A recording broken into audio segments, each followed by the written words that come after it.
Lanzamiento importante con todos los candidatos del frente. Haces base en Caleta, recién hablamos fuera de ella, resaltando algunas cuestiones de la gestión y lo que se ve en Caleta, y me gustaría que nos traslades las impresiones que te ha dado. Ya había estado hace unos días también en Caleta. ¿Cómo ves la ciudad en cuanto al movimiento y a las obras y lo que se está realizando en la gestión de parte del intendente Pablo Carrizo? Bueno, marcando una línea en el calendario, el 2 de abril pasado, cuando acompañé a nuestros veteranos de guerras de Malvinas, al señor intendente, a los concejales y a la comunidad de Caleta Olivia en la conmemoración de esta fecha tan importante para todos nosotros, comencé a ver en la calle un movimiento distinto para luego empezar a profundizar con el intendente, acompañándolo en un recorrido de obras que se estaban realizando, y con grata sorpresa, en una tercera visita ya pude acompañarlo en inauguraciones y en obras que se estaban terminando. Yo veo en Caleta Olivia que hay un cambio evidente en cuanto a lo que tiene que ver con la activación de la administración municipal. Vi muchos más camiones de recolección de residuos recorriendo los barrios, recorrimos los barrios. Pude ver a los trabajadores municipales activos, trabajando un sábado a la tarde, volcando hormigón. Pude ver sentido de pertenencia en los trabajadores municipales, cuidando los detalles de las obras que estaban realizando con cariño, te diría, o con el amor que le pone uno a un trabajo que hace en su casa. Porque los trabajadores municipales están trabajando para su casa, que es Caleta. La culminación, la decisión política del intendente de finalizar la pavimentación de la avenida Tierra del Fuego, que fue acompañada y consolidada el día de ayer con la firma del contrato entre el Instituto de Desarrollo Urbano y Vivienda con la empresa que ganó la licitación para llevar adelante la culminación de la obra del cuartel de bomberos, que va de la mano con esta pavimentación de la avenida Tierra del Fuego. Creo que de a poco Caleta está empezando a mostrar, que le va a mostrar a quien entra a la provincia de Santa Cruz, porque Caleta es la puerta de la provincia, de que se está comenzando a construir una Santa Cruz diferente, distinta, positivamente hablando.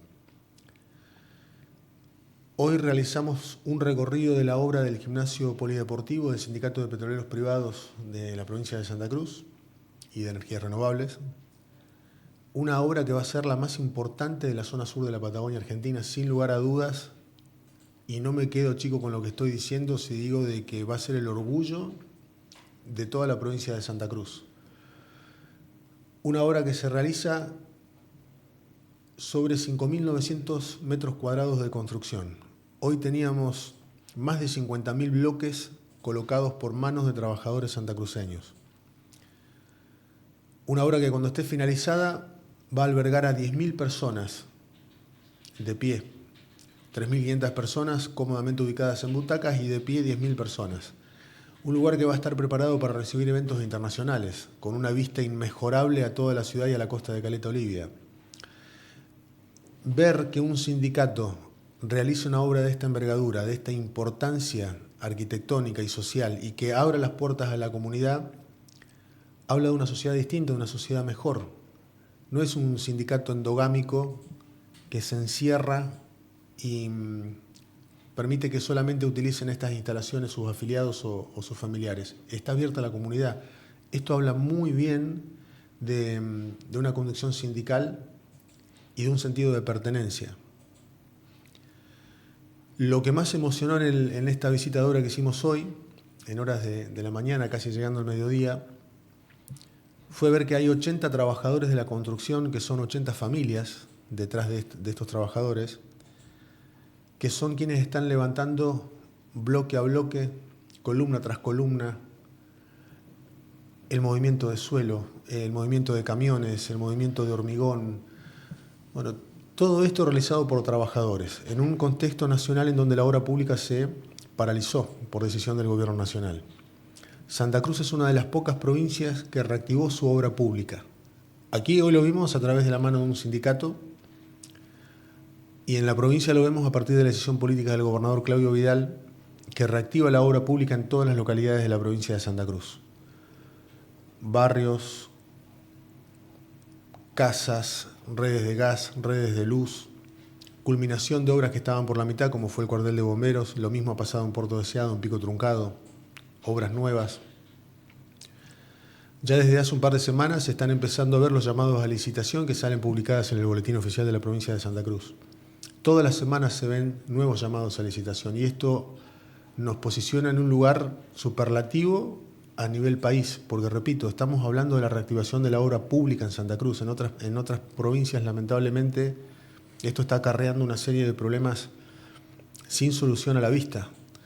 Por supuesto que nosotros tenemos un gran número de trabajadores que todavía no han recuperado la dignidad de tener el trabajo, pero es un desvelo del gobernador y de sus colaboradores más cercanos que entendemos de que mientras tengamos un santacruceño que esté fuera del esquema laboral, tenemos una espina clavada que no nos deja dormir. Porque estuvimos sin trabajo en algún momento siendo jefe de familia, sabemos lo que significa, lo que duele no querer ir a tu casa cuando no tenés trabajo porque vas sin respuesta, vas con las manos vacías, vas con una mirada triste, sin sonrisa. Sabemos lo que se siente. Por eso es que necesitamos que todos los santacruceños trabajen. Por eso es que necesitamos que las empresas operadoras, tanto del petróleo como de la minería, le den prioridad a los santacruceños. Primero, nuestra gente. Después abrimos los brazos, por supuesto, a todos los hermanos que vengan de otras provincias y de otras regiones del continente. Pero primero nuestra gente, porque son los que viven acá. Son los papás de nuestros hijos, compañeros del colegio, son a quienes nos cruzamos en la calle, son quienes conviven con nosotros en la misma ciudad, en el mismo pueblo. Entonces, ese es nuestro desvelo. Y creo que esta decisión política del gobernador de apuntar a la reactivación de la obra pública tiene que ver con esto. Devolver la dignidad a mujeres y hombres santacruceños, reactivar un movimiento económico a través de los corralones, de las ferreterías, de los camiones que participan en este circuito económico que genera justamente activar una obra. Justamente hablas de la recesión en la obra pública que hizo el gobierno nacional, donde ellos toman como que la obra pública es mala palabra, ¿no? Nosotros hemos vivido acá obras que están paralizadas, la autovía, un montón de obras que no se hicieron, pero es por una mala gestión del Estado, digamos, ¿no? El Estado siempre tiene que estar presente y la obra pública es una necesidad. Vos marcás, tanto en la gestión acá en local como a nivel provincial, esa reactivación. Y a la hora de llegar ahora al Congreso, en esta búsqueda de ocupar una banca, va a ser importante después en la rediscusión, después del 26 de octubre, en el Congreso Nacional, con una cantidad de legisladores, donde el gobernador Vidal ha armado un bloque con distintos gobernadores, en eso que se llama Provincias Unidas, donde está el gobernador de Chubut, donde está Maximiliano Puliaro, hay varios, ya son 5 gobernadores y seguramente después del 26 de octubre, como se ve el panorama, va a haber más. Va a ser importante ese bloque de gobernadores federales teniendo sus manos para ir a rediscutir esta presencia del Estado en esta cuestión de la obra pública y demás, la salud, educación, como vino pasando y como lo marcaba el gobierno nacional. Se sumó una provincia más, se sumó Corrientes. Que ganó la elección el candidato oficialista. Con un amplio margen de diferencia positiva. Bueno, esta conformación de este nuevo partido, de este nuevo bloque, tiene mucho que ver con esto, de que nos diferenciamos claramente de 2 sectores políticos, del que se fue dejándonos la provincia en desidia, estancada, abandonada, atrasada en planificación, en obra de infraestructura, en no haber aprovechado las oportunidades históricas de haber tenido 3 presidencias y una vicepresidencia con santacruceños manejando los destinos económicos y políticos del país. Y entre paréntesis puedo mencionar todas las cuestiones que quedaron inconclusas, justamente la ruta nacional número 3.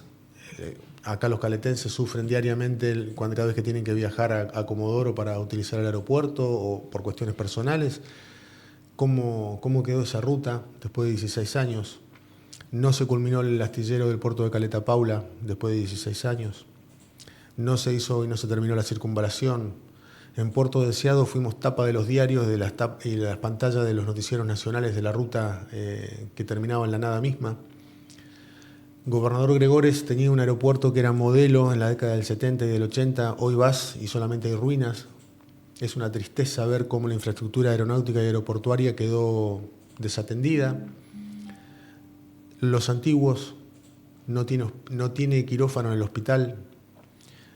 Perito Moreno, Los Antiguos, hasta el día de hoy siguen abasteciéndose de energía eléctrica con producción aislada. Esto quiere decir que tienen usinas, motores que le dan energía eléctrica al pueblo alimentándose de combustible, y eso sale 1.200 millones de pesos por mes que los paga la provincia. La Ruta Nacional número 40, una ruta nueva que seguramente en su momento todos aplaudimos de pie porque era lo que nos permitía brindar servicios al turismo internacional en una ruta de las más prestigiosas en el mundo. Vemos que una ruta nueva, destruida por completo, porque ahí sí seguramente tuvo que ver la corrupción o la desidia. La Ruta Nacional número 40 en el margen sur de la provincia de Santa Cruz, en sentido este-oeste, era una ruta que existió siempre de ripio, pero era transitable. No solamente que no se hizo, sino que se dejó destruida con el movimiento de suelo que se hizo, se modificaron alcantarillas, y eso hace de que hoy en invierno esa ruta no se pueda transitar, y todas las comunidades rurales que están en esa zona están prácticamente aisladas o tienen que, para ir a Río Gallegos, para un turno médico o por cuestiones personales, tengan que llegar por sus propios medios hasta Río Turbio y ahí tomarse un colectivo para venir hasta Río Gallegos por otra ruta alternativa, asfaltada.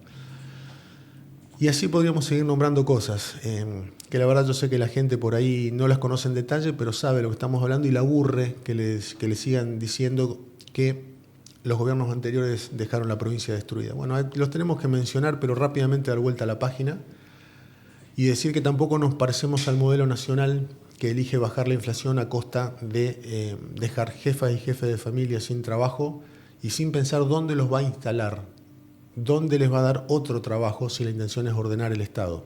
Coincidimos que hay muchas cuestiones que no estaban bien, que hay que darle prioridad al trabajador que cumple con su horario, cumple con su responsabilidad, que se quiere capacitar, que quiere hacer una carrera dentro de la administración pública. Nosotros coincidimos plenamente y estamos en ese sentido acompañando, pero no se puede pensar en bajar la inflación a costa de echar a la gente a la calle.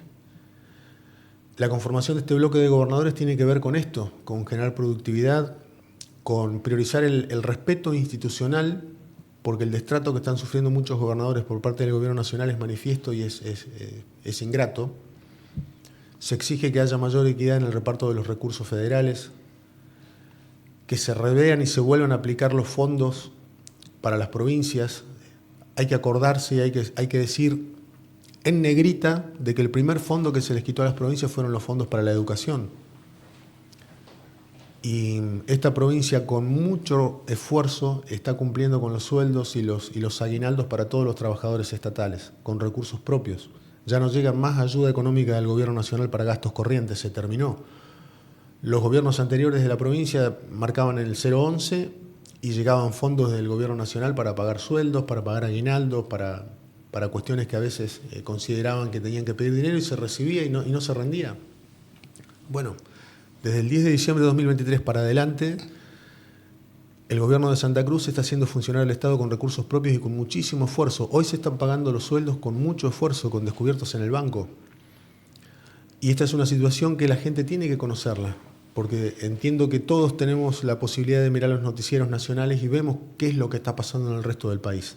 Santa Cruz no es un país distinto, estamos dentro de la República Argentina y las cuestiones que están golpeando el resto de las provincias también nos golpean a nosotros.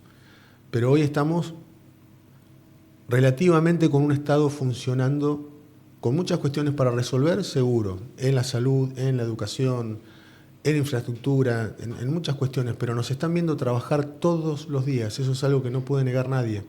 Tampoco pueden negar de que este fue un gobierno abierto al diálogo desde el primer momento con los representantes de los trabajadores, se trabajó en mesas de negociación paritaria, se ofrecieron los aumentos que responsablemente se pueden pagar.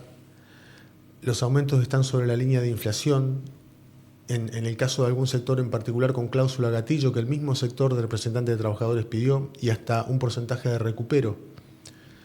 El esfuerzo que se está haciendo es grandísimo y tenemos cuestiones urgentes que resolver. Acá en Zona Norte tenemos 600 trabajadores de la construcción que están sin trabajo. Estamos hablando de jefas y jefes de familia que no pueden comprar alimentos en los supermercados para llevar a su casa si no tienen una ayuda económica por parte de su propio gremio o un programa de asistencia o de contraprestación por parte de los municipios, si no se activa la obra pública. Hay una situación muy compleja que aquí en Zona Norte se conoce muy bien. La retirada de YPF dejó un coletazo importantísimo de gente afuera. Y ahora, después de un tiempo perentorio en el cual el gobierno de la provincia le exige a YPF firmar un acuerdo que esté a la altura de las circunstancias de la retirada de uno de los principales motores económicos que tiene esta provincia, logra que Santa Cruz sea un ejemplo a seguir para el resto de las provincias productoras en donde también se está retirando YPF o ya se retiró. Te interrumpo ahí, justamente sí. Lo habíamos hablado un par de días atrás, sobre esa situación que ustedes marcan la ida de YPF, que fue un acuerdo que sirvió de ejemplo en otras ciudades o en otras provincias, y siempre continuamente que puede, el intendente de Río Gallegos, Pablo Grasso, marca que es una cuestión discursiva y que nunca se transparenta o se dice qué es lo que pasó con YPF, cuál es el dinero o dónde está el dinero de YPF. ¿Por qué crees que hacen hincapié en eso puntualmente? Porque tampoco da mayores detalles, ¿no? de cuál es la duda que podría haber. ¿Por qué crees que siempre está puntualizando sobre esa cuestión? Porque buscan generar confusión y daño, que es la única manera que tiene de hacer política el kirchnerismo. Lo tengo que decir lamentablemente con estas letras porque cuando nosotros, o en mi caso particular, no me gusta no me gusta la chicana barata, no me gusta el barro del chiquero, pero si me invitan a meterme, me meto, no tengo problema, lo conozco. Y yo tengo que señalar que cada uno tiene misiones y funciones que cumplir. Una administración municipal se termina en la línea del eje urbano. Río Gallegos tiene muchísimas falencias. Yo vivo en Río Gallegos. Quien va a Río Gallegos sin conocer la ciudad seguramente se va a mover en el centro y va a ver que tiene algunos toques arquitectónicos que han embellecido la ciudad. Eso es indiscutible, pero son maquillajes arquitectónicos. Cuando se empieza a transitar cuadras hacia el resto de los barrios, hay falta de veredas, falta de calles asfaltadas. Hay barrios en los cuales se les cobra impuestos a los vecinos y no hay recolección de residuos. Los vecinos alquilan volquetes para acumular basura y después pagarle al mismo servicio de volquete para que lleve la basura al basural de la ciudad. Hay barrios que no tienen ningún tipo de atención por parte del municipio. Los impuestos son altísimos. Te cobran absolutamente por todo en la ciudad y eso no se ve. El vecino no ve que le vuelvan beneficios por el pago de los impuestos. Se ha despilfarrado dinero en Río Gallegos de una manera increíble en los últimos años. Nadie está en contra de los festivales, porque nosotros lo hemos marcado muchas veces. Pero el festival hay que hacerlo cuando la ciudad está funcionando. Primero tiene que estar lo urgente y después tiene que estar lo importante. Entonces, las misiones y funciones de un intendente para mí tienen que estar delimitadas por el eje urbano de su ciudad. Después puede opinar opina cualquiera. Ahora, construir es otra cosa. Yo pregunto, por ejemplo, en Río Gallegos, bajo la presidencia de justamente de este intendente que usted menciona, cuando era presidente del IDUB, que tuvo una gestión larga al frente del IDUB, no lograron regularizar con el Estado Nacional la firma definitiva de cesión de tierras que el Estado Nacional le dio a la provincia para la construcción de barrios. Hay más de 250 familias que están esperando una escritura que no la pueden tener en sus manos porque la provincia no cumplió con cuestiones que estaban pactadas. Y él fue presidente del IDUB durante mucho tiempo. Sin embargo, camina por la vida tranquilamente señalando con el dedo cuestiones que no le competen. Yo entiendo que nosotros entendemos que forma parte de una forma de hacer política que no ayudó ni ayuda absolutamente en nada. Nosotros, ¿qué tenemos que decir? Que el resto de las provincias miran el acuerdo de YPF como un acuerdo modelo a seguir. ¿Cuál fue la diferencia superlativa a favor de Santa Cruz? Que el gobernador nuestro viene del petróleo. El resto de los gobernadores no. Que YPF se hace cargo de pagar todo el costo necesario para remediar los pasivos ambientales. Que YPF le otorga a la provincia un resarcimiento económico histórico por haberse retirado de la provincia luego de haber, durante décadas, haber extraído un recurso natural de todos los santacruceños. Con ese dinero se está haciendo la obra pública. Eso es pensar en la correcta administración de los bienes de todos los santacruceños y del recurso económico de todos los santacruceños. Nosotros estamos preocupados, como le dije, en que nuestros vecinos que están afuera del sistema laboral recuperen trabajo. Ese es nuestro objetivo.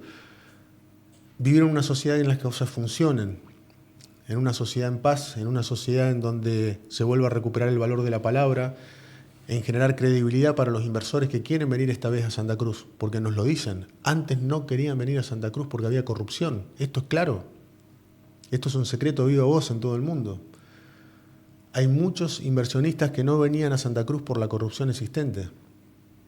No se aprovecharon las oportunidades históricas, como dije, de haber tenido 3 presidentes santacruceños, una vicepresidenta santacruceña y ese famoso eje virtuoso, creo que le decían, o ese lineamiento presidencia, provincia, municipio. Sí, nación, provincia, municipio. Bueno, ¿dónde quedaron esos resultados positivos para nosotros? ¿No se ven? A cada pueblo de Santa Cruz que vos vayas te van a marcar 2 o 3 cuestiones que se pudieron haber hecho y no se hicieron, después de 16 años.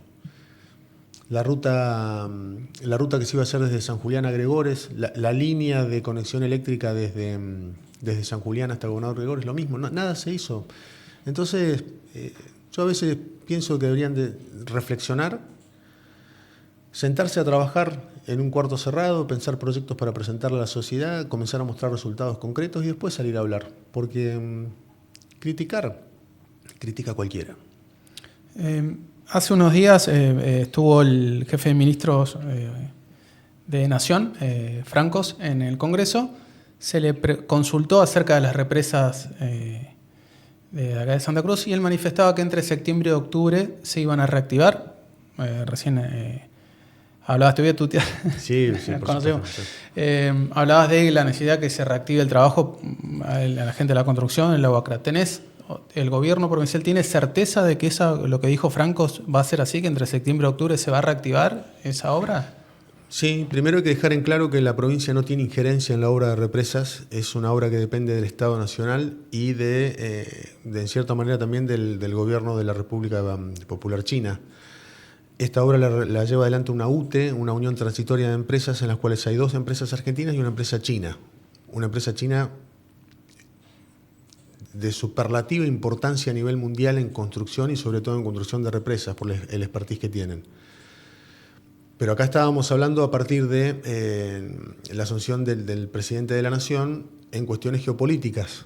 La provincia no tiene injerencia y por sobre todas las cosas se empeoraba por cuestiones geopolíticas. Hay un lineamiento directo del gobierno nacional con Estados Unidos. Si acá estábamos hablando de que las represas iban a ser hechas por una empresa china, bueno, se avisoraba. Estábamos del otro lado de la cancha. Se avisoraba que iba a haber un conflicto seguramente geopolítico, pero también había compromisos internacionales que cumplir porque China ya había hecho un desembolso importante en swaps para la Argentina y esto era una cuestión que no se podía desconocer desde el gobierno nacional. Lo que sí hizo el gobierno de la provincia a través de su gobernador fue insistir en que se sienten en una mesa los representantes de ambos gobiernos. Llevo meses de insistencia de visitar la embajada china, de interactuar con el jefe de gabinete de ministros de la Nación, que la verdad hay que reconocer en él a un político de raza, a una persona distinta. Y la insistencia de nuestro gobernador logró que finalmente ambas partes se sentaran, firmaran un acuerdo, esta famosa Adenda 12, y ahora ya las tapas de los diarios y los anuncios nos muestran que hace horas atrás, Quetzouba, que es esta empresa china, hace un llamado de licitación por $21 millones para la compra de hormigón, para las represas. Y ya se están empezando a tomar contacto con algunos de los trabajadores. Esto en octubre, si Dios quiere, ya podríamos estar viendo con nuestros ojos que la obra se reactiva. Importante. Y lo otro que te quería consultar, recién hablabas de políticas de ajuste que lleva adelante el gobierno nacional, que son evidentes, y donde más ha impactado y donde más ha sido más sensible, ha sido en los jubilados, ¿no? Y en los últimos días estuvo la votación del veto o del tratamiento del veto en la Cámara de Diputados. ¿Cuál es tu visión? No te voy a hacer la pregunta puntual sobre personas, digamos, sino ¿qué hubiera hecho Daniel Álvarez y qué va a hacer Daniel Álvarez a la hora de ser, si le toca ser legislador, en el tratamiento de estos temas tan sensibles? Porque Viley arremete, va a un veto, lo rechazan, lo vuelve a vetar y es el ida y vuelta. En una situación, como te digo, tan sensible como es el tema de los jubilados, también pasó con el tema de la salud, pero puntualmente ese ínfimo porcentaje del 8% que todavía estaba dando vueltas, que a lo que cobra hoy un jubilado es nada. Y también vale decir que antes también cobraban poco los jubilados, por ahí hay algunos que hoy los defienden a los jubilados, pero hace 2 años, 3 años atrás también cobraban miseria. No es que están cobrando miseria hoy, entonces no hay una línea de un discurso que sea equivalente a los comportamientos, gobierne quien gobierne. Creo que la defensa de los jubilados debe estar siempre. Pero ¿cuál sería o cuál va a ser tu postura entre estos temas, entre otros que se tratan? Pero vuelvo a decirlo y para no ser redundante, un tema tan sensible como son los jubilados y lo mal que la están pasando. Primero señalar que muchos de los que critican, los que hoy son férreos defensores de los derechos de nuestros viejos, están encolumnados detrás del proyecto de quien vetó el 82% móvil de los jubilados. Hay que tener un poquito de memoria. Sí, por eso decía que los jubilados están mal de hace mucho tiempo y hay que mantener en el discurso. Hay que hacerle acordar a la gente de algunos detalles que por ahí pareciera que se van olvidando. Yo pienso de esta manera: los legisladores nunca tienen que perder la sensibilidad y la humanidad. Yo soy plenamente consciente que nosotros, gracias a Dios, tenemos buena salud, tenemos cuerpos a los cuales, entre comillas, nos responden, estamos sanos, pero cualquiera de nosotros en cualquier momento del día puede tener un accidente y puede quedar cuadrapléjico. O puede ser papá de una criatura con una discapacidad. Nosotros mismos podemos quedar postrados rápidamente y ante eso tenemos que ser conscientes de que cuando estás en ese tipo de lugares de responsabilidad hay que votar con humanidad. El ejemplo que te quiero dar de lo que te acabo de decir, todavía creo que nos acordamos de Michael Schumacher, todavía no ha quedado en el olvido, un deportista de élite, líder indiscutido en la Fórmula 1 internacional, que después de un accidente quedó postrado en una cama de por vida, y si le pasa a una persona como él, también nos puede pasar a cualquiera de nosotros. Entonces, hay que pensar que hay un gran porcentaje de nuestra población que seguramente necesita de asistencias del Estado cuando se habla de discapacidad. A viejos vamos a llegar todos. Algunos llegarán un poco mejor económicamente, otros no. Pero cuando somos legisladores, somos gobernantes ejecutivos, tenemos que pensar en todos. Así votaría Daniel Álvarez. Bueno, Daniel, seguramente en alguna otra visita podremos abundar sobre otros temas. Queríamos tener tu primer contacto acá en los estudios de Premisa de Complot. Y bueno, tu mensaje final a la comunidad de Caleta Olivia, zona norte. Estuviste recorriendo, estuviste en Las Heras, Pico Truncado, Cañadón Seco. Tu mensaje final y por qué deberían depositar la confianza en un legislador como Daniel Álvarez. Bueno, el mensaje final lo doy al final. Arranco al revés en tu pregunta. ¿Por qué deberían de escucharme en principio? La gente va a decidir quién quiere que llegue al Congreso de la Nación en esas 3 bancas a reponer. Yo soy un santacruceño, hijo de santacruceños, y entre paréntesis digo de que valoro también muchísimo o más a quien decide ser santacruceño y venir desde otras provincias o de otros países y echar raíces aquí en nuestro suelo. Cierro el paréntesis y digo, yo nací en Perito Moreno, viví en el Turbio Viejo, Piedra Buena, Truncado, Deseado, Gallegos, durante mi niñez y mi adolescencia. Y conocí el resto de las localidades trabajando como funcionario. Yo conocí una Santa Cruz distinta, una Santa Cruz mejor, donde las cosas andaban, las cosas funcionaban, donde soñábamos con un futuro de industrialización, soñábamos con una Santa Cruz pujante, con empleo privado. Y lamentablemente eso no se logró con las oportunidades que mencionábamos recién. Pero sí sé lo que tuvimos, sé lo que tenemos y sé lo que podemos tener si realmente nos ponemos a trabajar. Yo formo parte de ese equipo o esa clase de gente que quiere hacer cosas, por eso estoy encolumnado trabajando detrás de mi gobernador. Yo creo profundamente en Claudio Vidal, creo en él, porque vi lo que hizo en Zona Norte desde un sindicato, vi cómo crearon escuelas, crearon proveedurías, vi los polideportivos, vi la creación de un feedlot, escuché a empresarios decir que un sindicalista hable de educación y de que quiere hacer escuelas, llama la atención, hay que escucharlo. Bueno, yo pertenezco a ese tipo de personas. Soy respetuoso de quienes han logrado más cosas que yo. Lo tomo como un privilegio poder ser parte de esos equipos de trabajo. Aporto lo que tengo, lo que puedo, lo que me enseñó la vida, y me manejo con humildad, con respeto, con compromiso. Encabezar una lista de candidatos a diputado para mí es una responsabilidad mayúscula que lo tomo como un santacruceño más, como un militante más, pero con una responsabilidad extrema, porque sé que son lugares en donde se pueden llegar a tomar decisiones que puedan cambiar para bien o para mal la vida de las personas. Yo voy a presentarme como un ser humano, con sensibilidad, con pasión, con vehemencia, pero con muchas ganas de hacer cosas por mi provincia. Por eso es que quiero ser diputado nacional. Gracias, Daniel, nuevamente por la presencia en Premisa Contenidos Digitales en nuestro programa Complot. Muchas gracias a ustedes, José. Un gusto para mí.